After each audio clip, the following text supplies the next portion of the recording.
Au nom du Père, et du Fils et du Saint-Esprit. Amen. Grande joie d'être là avec vous en ce mardi 10 décembre. Et nous nous préparons pour Noël. Nous sommes dans le temps de l'Avent. Et on se prépare parce que cette année, le temps de l'Avent, c'est très court. Alors, ça passe vite. On ne peut pas perdre de temps.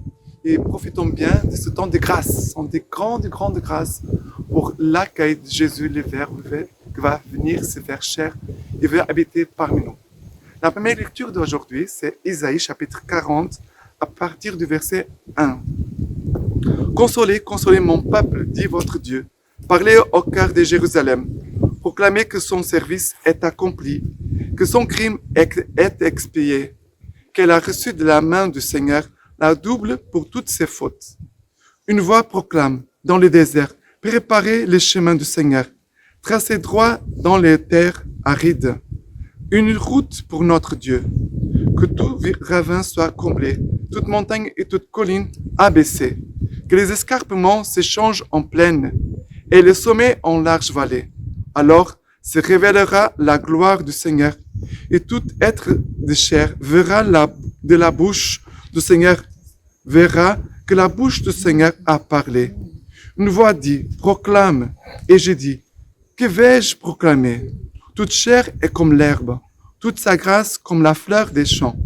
L'herbe se dessèche et la fleur se fane, qu'on passe sur elle le souffle du Seigneur. Oui, le peuple est comme l'herbe est desséchée et la fleur se fane, mais la parole de notre Dieu demeure pour toujours. Monte sur une haute montagne, toi qui portes la bonne nouvelle à Sion.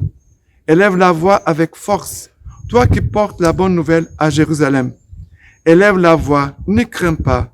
Dis aux villes de Juda, voici votre Dieu, voici le Seigneur Dieu. Il vient avec puissance, son bras lui soumet tout. Voici le fruit de son travail avec lui, et devant lui son ouvrage. Comme un berger, il fait paître son troupeau. Son bras rassemble les agneaux et les porte sur son cœur. Il mène les brebis qui allaitent. Alors, ici, la parole de Dieu qui nous est donnée aujourd'hui, elle dit, toute chair est comme l'herbe, toute sa grâce comme la fleur des champs. Qu'on passe sur elle le souffle du Seigneur. Oui, le peuple est comme l'herbe. L'herbe se dessèche et la fleur se fane. Voilà, c'est notre humanité, chacun de nous. Nous sommes fragiles, nous sommes de chair, mais nous sommes appelés à vivre de la vie éternelle. Nous sommes appelés à accueillir cette parole. C'est une parole qui demeure pour toujours. Mais la parole du Seigneur Dieu demeure pour toujours. Nous sommes appelés à accueillir la parole de Dieu. Et la parole de Dieu, c'est Jésus, le Verbe, qui va venir se faire chair et habiter parmi nous. Et le temps de l'Avent, c'est le temps par excellence aussi de l'écoute. La Vierge Marie, elle s'est préparée pour recevoir Jésus, l'annonce de l'ange, même si elle ne savait pas, mais elle s'est bien préparée parce que la Vierge Marie, chaque jour, elle écoutait la parole. Elle méditait la parole. Et nous devons aussi nous préparer pour accueillir Jésus par l'écoute de la parole de Dieu. Le psaume d'aujourd'hui, c'est le psaume 96, qui nous dit ceci. Chantez au Seigneur un chant nouveau. Chantez au Seigneur terre entière. Chantez au Seigneur et bénissez son nom. Racontez à tous les peuples sa gloire. Allez dire aux nations, le Seigneur est roi. Il gouverne le peuple avec droiture. Joie au ciel, exulte la terre. Les masses de la mer mugissent. La campagne tout entière est en fête. Les arbres des forêts dansent de joie devant la face du Seigneur, car il vient pour juger la terre. Alors, ici, le psaume nous dit, chantez au Seigneur un chant nouveau. Ce chant nouveau, ce chant d'amour, ce cantique nouveau, ça jaillit d'un cœur nouveau.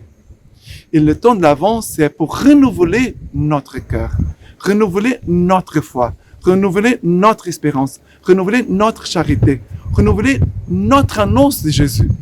Nous devons communiquer Jésus, nous devons communiquer ce chant d'amour, ce cantique nouveau qui veut jaillir vraiment d'un cœur nouveau. Et le temps de l'Avent, c'est par excellence le temps de renouvellement intérieur.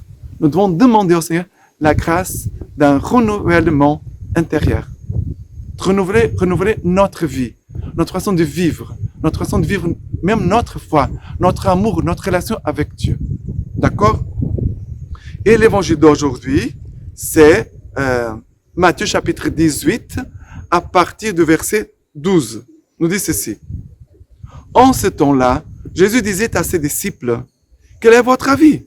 Si un homme possède 100 brebis et que l'une d'entre elles s'égare, ne va-t-il pas laisser les 99 autres dans la montagne pour partir à la recherche de la brebis égarée? Et s'il arrive à la retrouver, amen, je vous le dis, il se réjouit pour elle plus que pour les 99 qui ne se sont pas égarés. Ainsi, votre Père qui est aux cieux ne veut pas qu'un seul de ces petits soit perdu. Alors, le temps de l'Avent, Dieu ne veut pas qu'aucune de ses brebis soit perdue. Il veut vraiment, Jésus vient pour chercher la brebis perdue. Jésus vient à Noël pour chercher l'homme qui s'est perdu dans son cœur, qui s'est perdu dans ses péchés, qui s'est perdu sur les chemins.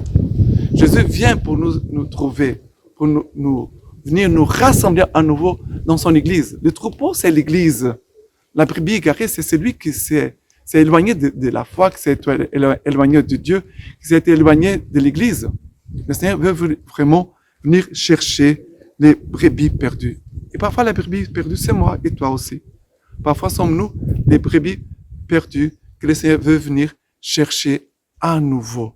Alors, ces paroles que nous avons écoutées, qu'elles puissent vraiment nous aider, chacun de nous, pendant ce temps de l'Avent, ce temps vraiment de grâce, car le Seigneur nous aime. Le Seigneur nous aime et pour cela, le Seigneur vient, il est descendu du ciel pour venir trouver l'homme perdu, l'homme qui était vraiment éloigné, qui s'est éloigné de Dieu. Et parfois, on peut, sans faire exprès, on peut s'éloigner. On peut devenir une brebis perdue. Le Seigneur veut vraiment que ce Noël, on puisse non pas seulement revenir au bercail, au troupeau, mais qu'on puisse l'adorer. Tous ces chemins de renouvellement, tous ces chemins d'écoute de la parole de Dieu, c'est pour nous permettre de vivre notre vocation, que c'est d'adorer Dieu. Alors, je vous laisse la bénédiction du Seigneur par les mains toutes pures de la Vierge Marie. Dieu Tout-Puissant vous bénisse et vous garde, le Père, le Fils et le Saint-Esprit. Amen.